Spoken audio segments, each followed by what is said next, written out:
Okay, patient-centered care. This is becoming more and more important as healthcare evolves in the way that it is. People are becoming much more hands-on when it comes to their, experience as a patient.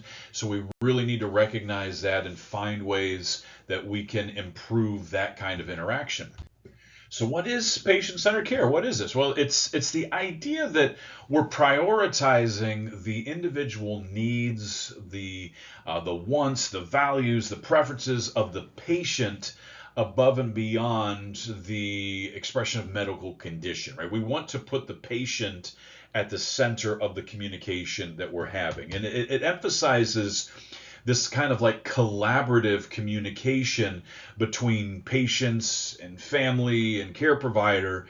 And we really want to ensure that the care decisions that are being made, that we're taking the patient's kind of like unique characteristics and circumstances into account. We are considering their perspective, considering their perception of what is happening in order to help them become a part of this process.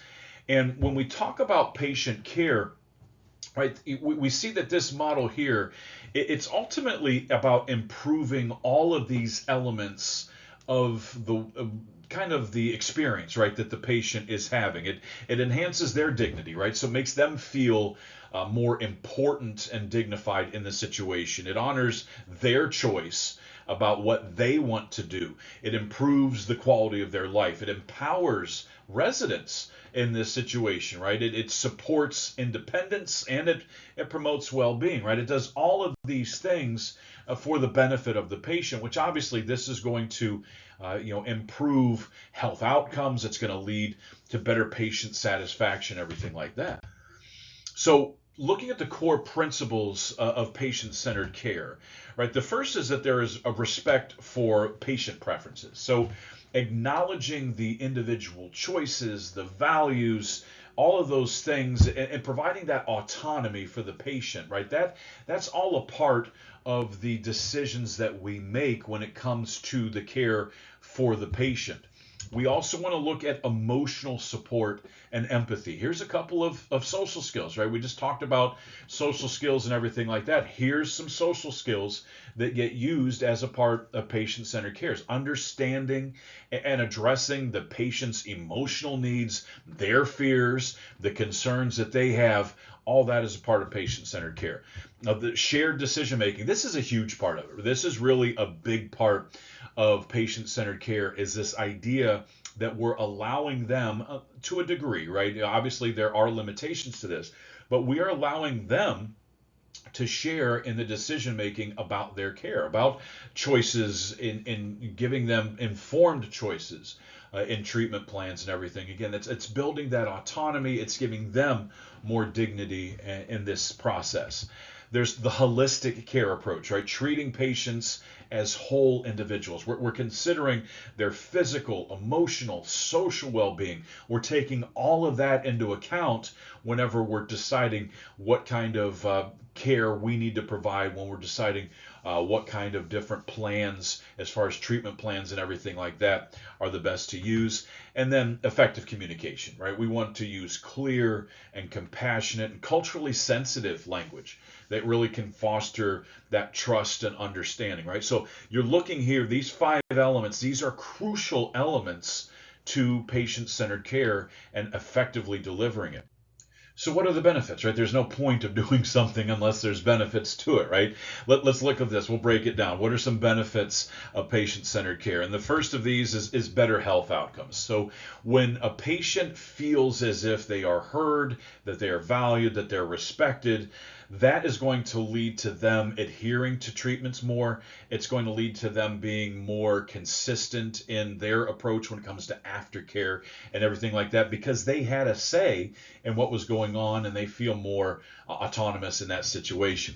It's going to give improved patient satisfaction, of course. Stronger trust, leads to greater engagement and positive experiences, and really overall the patient satisfaction is highly improved. It enhances the provider-patient relationship, right? Open communication. It's going to foster collaboration as opposed to that back and forth competition. We're going to be collaborating with one another. There's mutual respect involved in everything like that. And I want you to consider the in-groups and out-groups that we talked about when it came to verbal communication earlier in the book, right? We talked about with verbal communication, one of the things that it allows us to do is that cultural element. And with that comes the in-groups and out-groups. We need to be very aware of the fact that those do exist. And when we find ways to use the patient-centered kind of way of communicating with our patients, that helps to alleviate some of that in-group, out-group element. Now we're just all in the same in-group. We're just people that are all working together whenever we do this patient-centered care because they're not excluded. They're a part of what's going on. And then the last thing, it's going to reduce healthcare costs, right? If fewer unnecessary tests and hospitalizations, they're going to, happen because patients are a part of this process. They're a part of the aftercare. They're more invested. They're more willing to do what they need to do outside of the organization to do what they need to do to improve and everything like that. So yeah, reduced healthcare costs, much less return trips, more communication means we've got a better understanding of the symptoms and the problems that the patient is having, to where there are fewer tests that we need to run to figure out what's going on. So we can see here huge benefit to this style of communication. All right, so communication strategies for patient-centered care. What can we do? Like, what are the actual kind of skills that we can use, the tools we can use to make this happen? All right, first of these is the active listening. This is one of the social skills that we just talked about.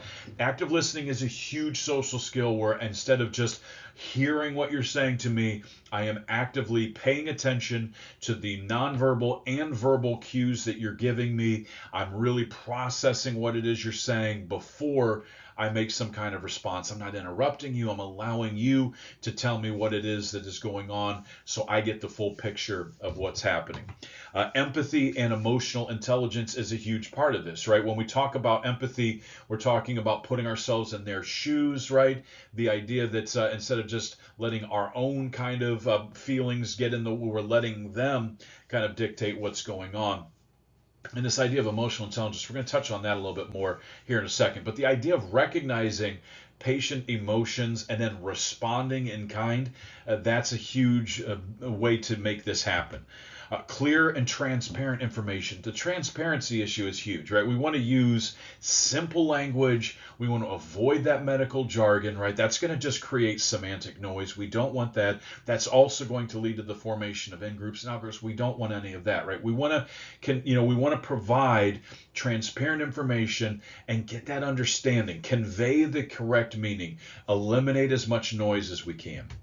And then we want to encourage that patient autonomy. That's another big way. That's a skill that we can use to really make this happen. We want to support informed decision making and really respect that patient preference. What do they want? What are you looking to get? What are you looking to achieve? Right? We want to have a big part. So what's the science behind all this, right? If you are expected to take the values and the beliefs and the experiences and the psychological makeup of your patient into account when communicating with them, how are you supposed to know what all of that is, right? We don't want to directly ask. We don't want to give every patient a personality test or understand what kind of interactions they would prefer to have. We want to just read how they are and take our knowledge of the way that things are and figure them out on our own, so it's more organic and more legitimate in that way.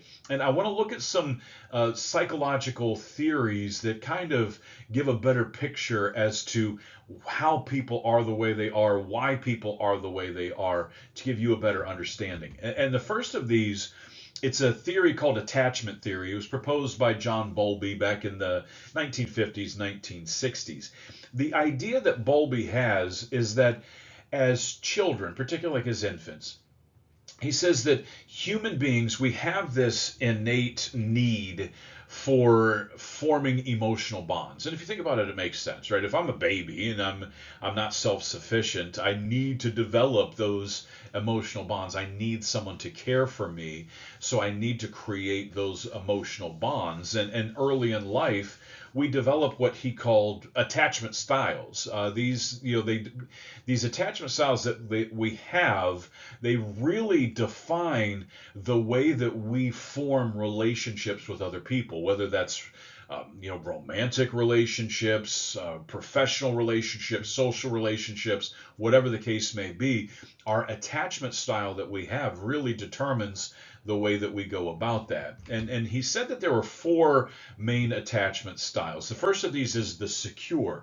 With the secure, we are comfortable with intimacy. We're good with creating relationships. We're generally trusting people. We like to give people the benefit of the doubt, and we're outgoing, and it's easy for us to form relationships, whether that's professional or social or even romantic relationships. The second is the anxious. With the anxious, they want that closeness, they have that craving for that closeness, but they're afraid of abandonment. They're worried that if they do form that relationship, something bad is going to happen that's going to lead to some kind of negative outcome, and they're going to be left in the cold. So with these people, they tend to be highly emotional in the relationships that they form, and in the formation of relationships, there's more of that emotional investment. The third is the avoidant, and this is what it sounds like, right? These are people that would rather just keep to themselves than to develop a relationship with another person. They struggle with emotional intimacy. They have a very difficult time forming relationships with other people. They have a difficult time trusting other people. They're basically the opposite of the secure. And then we have the disorganized. The disorganized, this is like a mixture of the anxious and the avoidant, and it's kind of volatile. And then usually we see this as some kind of result of a traumatic experience.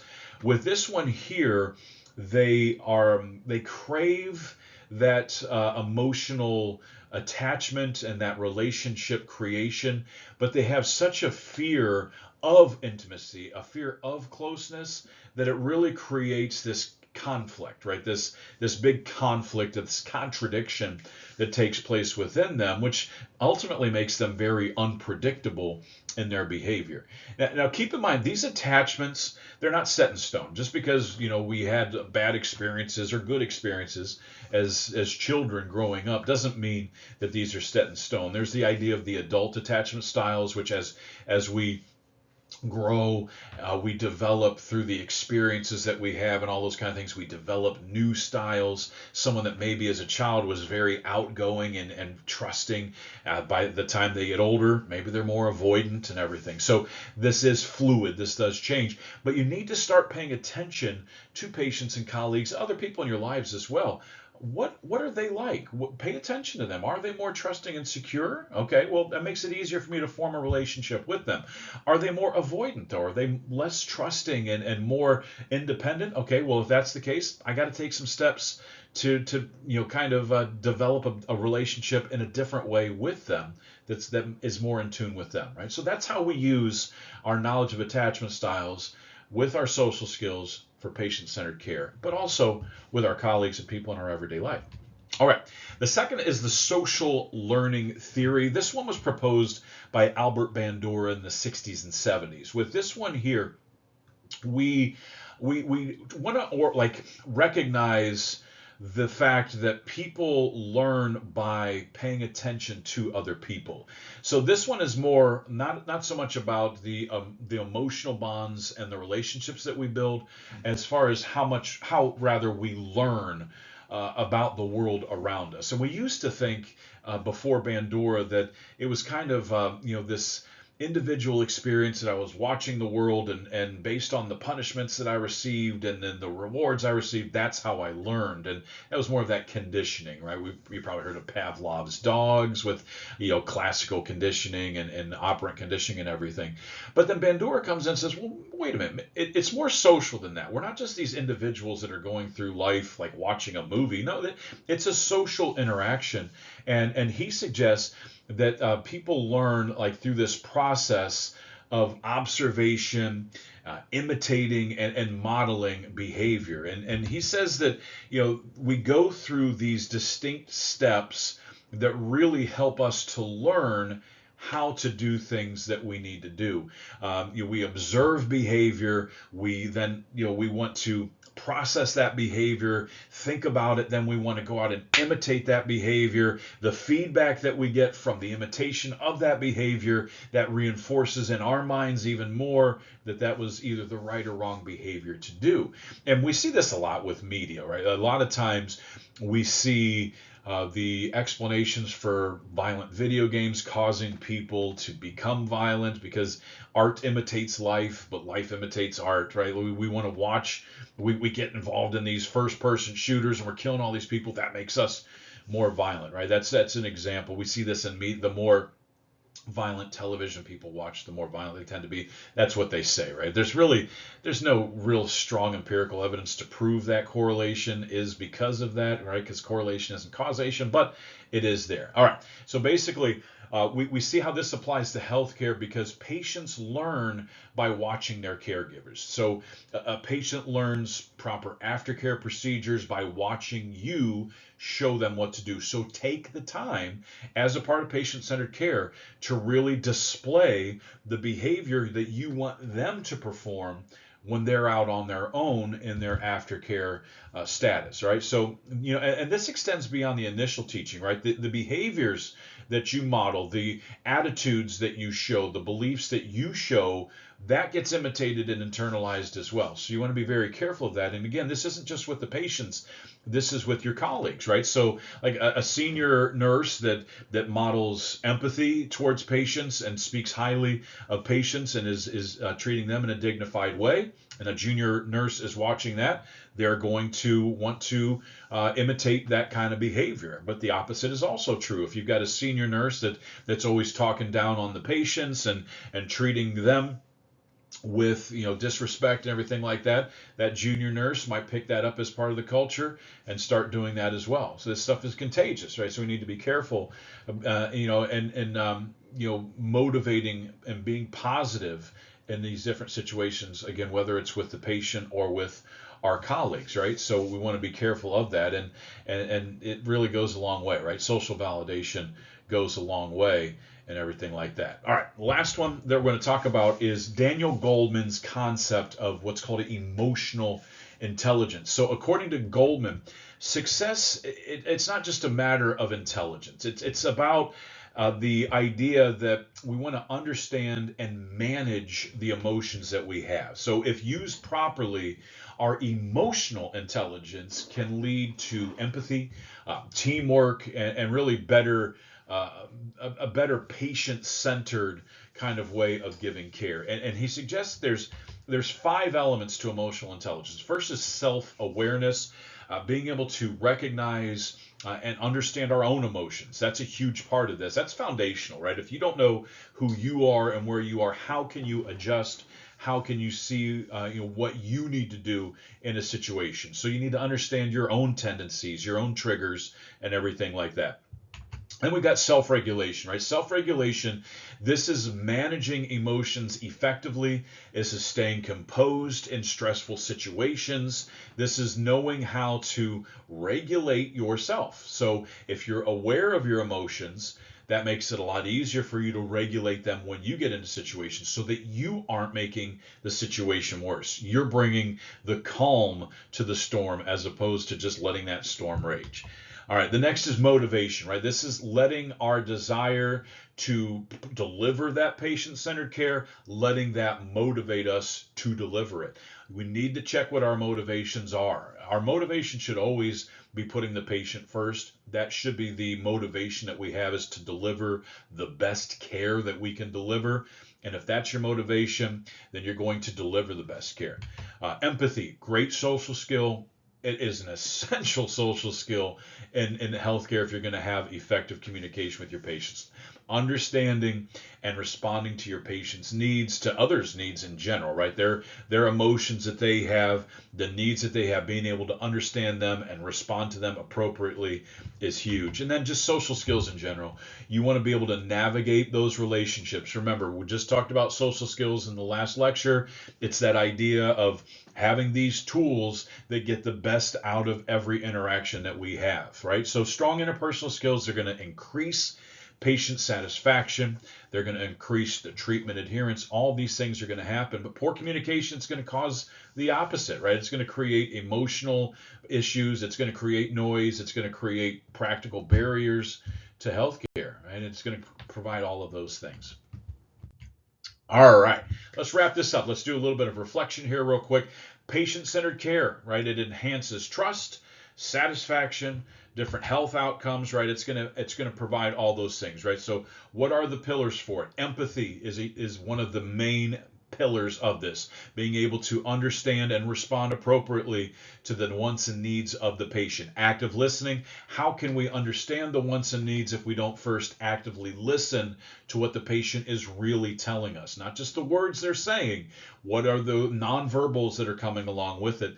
And then this idea of shared decision making. We want to make sure that that's a big part of this, that we're allowing the patient to be a part of this process, as opposed to just downward communication where we're dictating to them what their treatment is going to be, what their care plan is going to be. We want to at least make them feel as if they are a part of that process, because that's going to make things better for them in the long run. All right, we talked about attachment theory, the idea that we develop these attachment styles, and that's going to dictate how we create and maintain relationships with other people. Some people are trusting and willing to form those relationships, while there are others that are distrusting and really don't care. They're independent kind of people. They don't want to develop that kind of relationship. Some that want it, but they're afraid of the consequences if it doesn't go right. And then those unfortunate disorganized people that are just unpredictable, and really you don't know what's going to happen with them. You need to be able to pinpoint which one of these is your patient. We talked about social learning theory, right? The idea of this kind of what I do models the behavior that you should be doing. So you watch me behave, that teaches you how you should behave. You internalize that, you behave that way. Positive reinforcement will keep you going in a positive way. The negative is also true, though. If I'm displaying negative behaviors, that gets picked up as well. So it's contagious either way. And then we talked about the idea of emotional intelligence, right? Understanding who you are as a caregiver, as a colleague, as a person, understanding who you are, being able to regulate your emotions in stressful situations, having the right motivations to do the job, having that empathy, being able to read and respond, and then working on those social skills. Every day you should be working on different social skills that you could have. All right, that's it for this one. You can email me, brandon.schweitzer@altmancollege.edu. Any questions, let me know. Otherwise, have a great week. Talk to you on the next one.